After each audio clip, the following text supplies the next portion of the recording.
Shalom saudara-saudari yang terkasih di dalam Tuhan Yesus Kristus. Dengan penuh sukacita kami kembali menyapa Anda dari Puncak Sion Winangun di dalam Sabda Pagi edisi Jumat 2 Agustus 2024. Sebelum kita membaca Alkitab dan merenungkannya, mari kita berdoa. Bapa Surgawi, kami bersyukur atas hari baru ini. Kami mau membaca Alkitab dan merenungkannya. Mohon tuntun kami agar supaya kami dimampukan untuk memahaminya dan dapat mempraktekannya. Ampuni kasihani kami Bapa, dalam nama Tuhan Yesus kami berdoa. Haleluya. Amin. Saudara-saudari yang terkasih di dalam Tuhan Yesus Kristus, kita akan membaca Alkitab yang terdapat di dalam Daniel pasal 6 ayat 24 sampai 27. Lalu sangat sukacitalah raja dan ia memberi perintah supaya Daniel ditarik dari dalam gua itu. Maka ditariklah Daniel dari dalam gua itu dan tidak terdapat luka apa-apa padanya, karena ia percaya kepada Allahnya. Raja memberi perintah, lalu diambillah orang-orang yang telah menuduh Daniel dan mereka dilemparkan ke dalam gua singa, baik mereka maupun anak-anak dan istri-istri mereka. Belum lagi mereka sampai ke dasar gua itu, singa-singa itu telah menerkam mereka, bahkan meremukkan tulang-tulang mereka. Kemudian Raja Darius mengirim surat kepada orang-orang dari segala bangsa, suku bangsa, dan bahasa yang mendiami seluruh bumi. Bunyinya, bertambah-tambahlah kiranya kesejahteraanmu. Bersama ini kuberikan perintah bahwa di seluruh kerajaan yang kukuasai, orang harus takut dan gentar kepada Allahnya Daniel. Sebab dialah Allah yang hidup, yang kekal untuk selama-lamanya. Pemerintahannya tidak akan binasa dan kekuasaannya tidak akan berakhir. Tema kita hari ini adalah transformasi melalui kesaksian gua singa. Saudara-saudara yang dikasihi dan diberkati Tuhan Yesus, Daniel mengalami mujizat di dalam gua singa adalah peristiwa yang mengesankan dan tak terlupakan. Keberanian, kesetiaan, dan iman yang teguh membuat Daniel menjadi saksi hidup akan kuasa Tuhan Allah yang mengubah tak hanya hidupnya, tetapi juga kehidupan Raja Darius dan seluruh kerajaannya. Raja Darius amat terkesan oleh kesetiaan Daniel kepada Tuhan Allah. Mengeluarkan perintah yang menggetarkan hati segala bangsa, suku, dan bahasa di kerajaannya harus menyembah Tuhan Allah Daniel.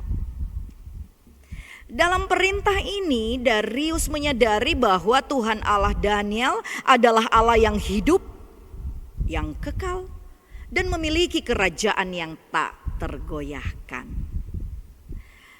Daniel adalah bukti nyata bahwa kekuasaan manusia paling terbatas ketimbang kekuasaan Allah yang tak terbatas.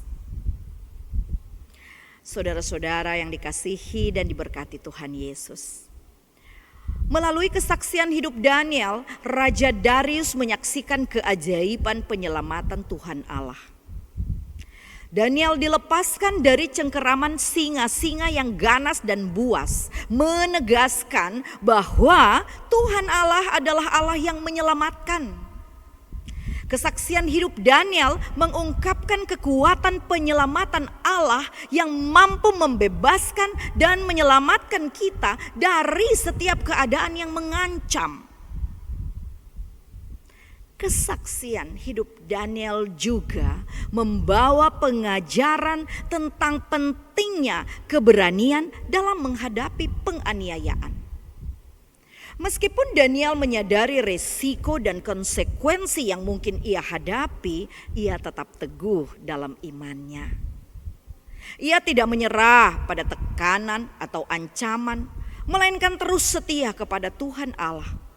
Kesetiaan dan keberanian Daniel menjadi teladan bagi kita, mengingatkan kita untuk tidak mengingkari iman kita dalam menghadapi tantangan dan cobaan yang mungkin datang.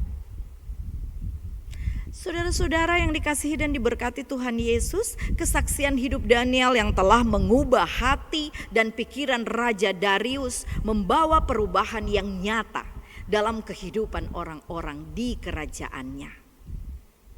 Daniel adalah contoh nyata bahwa hidup yang setia kepada Tuhan Allah memiliki kekuatan transformasional yang mampu mempengaruhi orang lain dan membawa mereka percaya kepada Tuhan Allah.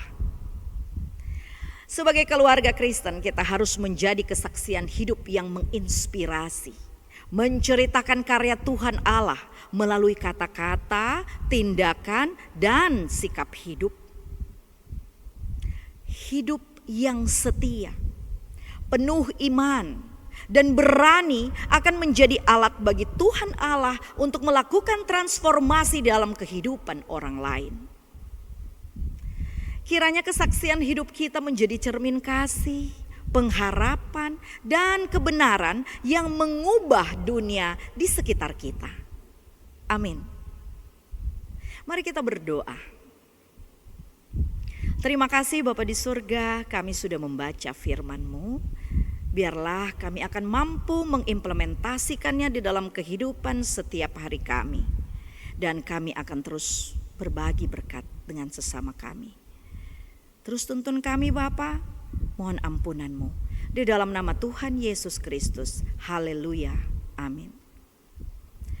Saudara-saudara yang diberkati Tuhan Yesus Kristus, demikianlah Sabda Pagi edisi hari ini. Tuhan Yesus memberkati.